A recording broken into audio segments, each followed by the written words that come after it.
I was a diver from the age of about 10 or 11, and my first diving was dumpster diving, which led to the recovery of an old gas mask from the corner grocery store that was abandoning ammonia refrigeration in favor of Freon back in the 50s.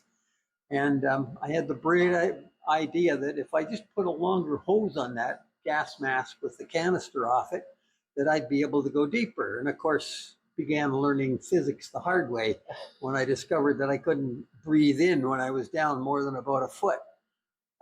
So that led eventually to the manufacture of homemade gear patterned on submarine escape gear from my reading of World War II history.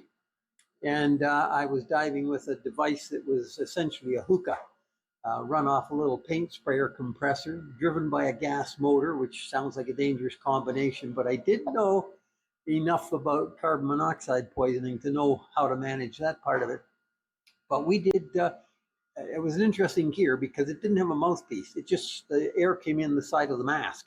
Wow. And there was a counter lung on the weight belt, which was actually a modified hot water bottle.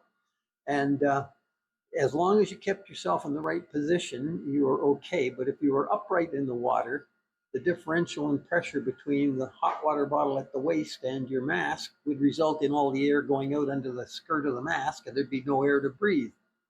On the other hand, if you got yourself the other way around and you were bending down to pick up something off the bottom, you had the same problem I had with the old gas mask.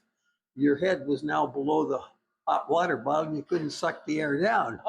So it took a nicety. You had to stay disbalanced in kind of mid-space. But, you know, with that apparatus in my teenage years in Muskoka, I did a considerable amount of work in 30 to 40 foot of water, doing With that setup. water intakes, dock footings, and it was very effective. There was a good deal that I didn't know at that time and somehow survived, thank goodness.